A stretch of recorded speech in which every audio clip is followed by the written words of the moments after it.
হচ্ছে আমার ল্যাদখোর বয়ফ্রেন্ড ভেড়া। আর হ্যাঁ আমি হচ্ছে সুমি। ছাপরি। আর হ্যাঁ আমি হচ্ছে সুমি, তোমরা সবাই জানো। হ্যাঁ আমরা সবাই জানি ওটা তোর বয়ফ্রেন্ড ভেড়া আর তুই ছাপরি। তোমরা সবাই জানো, তারপরেও নাটকটা করলাম। সে তো তোর এইসব চাকরগুলোর সাথে বয়ফ্রেন্ডের নাটকই করিস। জানো তো আমি আমার বয়ফ্রেন্ডকে একটা ইউটিউব চ্যানেল খুলে দিয়েছিলাম। সেখানে ভেড়া কিভাবে চাকরগিরি করে আর কখন কোন হোটেলে হানিমুন করতে যায় সেই সব ভিডিওগুলো আপলোড করার জন্য।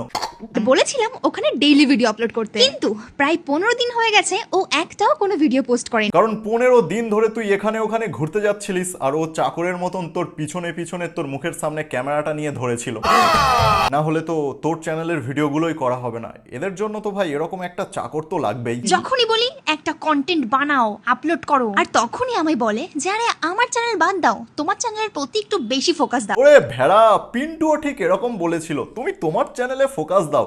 তারপর ভাই এর চ্যানেলটা উপরে উঠে যেতেই পিন্টুকে লাথি মেরে দিয়েছে।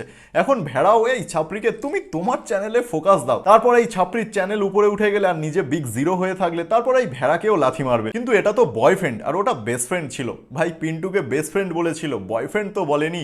ভেড়াকে বয়ফ্রেন্ড বলেছে, লাভার তো বলেনি। আজকে এটা বলতে পারো এক প্রকার মাথা গরম করে আমি এই ভিডিওটা পোস্ট করছি। না না মানে আর কদিন এমবাই চলবে। আরে কষ্ট করে 1.5 লাখের বেশি সাবস্ক্রাইবার হয়ে গেছে গালি দেওয়ার জন্য। সাবস্ক্রাইবার্স গুলোর মুখের দিকে তাকায় তো একটুখানি মানুষ কন্টেন্ট প্রোভাইড করে নাকি? ওরে ছাপরির কি ইংলিশ ভাই, ছাপরি মাঝে মাঝে এত ইংলিশ ঝাড়ে। আর ভাই ছাপরির একটা ইংলিশ খুবই common, to be honest, to be honest, to be honest, to be honest, to be honest. Subscribers গুলোর মুখের দিকে তাকায় তো একটুখানি মানুষ কন্টেন্ট প্রোভাইড করে নাকি? কিভাবে প্রোভাইডটা করবে? প্রোভাইড করতে গেলেই ভেড়া যদি এত গালি খায় ভাই কিভাবে প্রোভাইডটা করবে? যাই হোক বাদ দাও, আজকে দেখো আমি আমার এই হট বয়ফ্রেন্ডের জন্য কি স্যার কি বয়ফ্রেন্ড? আমি আমার এই হট বয়ফ্রেন্ডের জন্য হট বয়ফ্রেন্ড?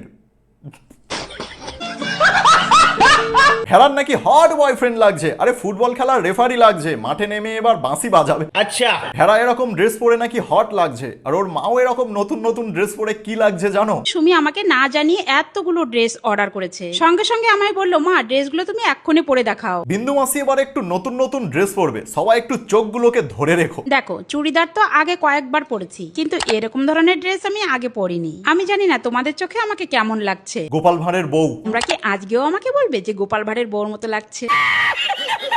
তোমরা কি আজকেও আমাকে বলবে যে গোপাল ভাঁড়ের বউর মতো লাগছে? গোপাল ভাঁড়ের বউ এরকম ড্রেস পরতো না, বিন্দু মাসি এরকম ড্রেস পরতো।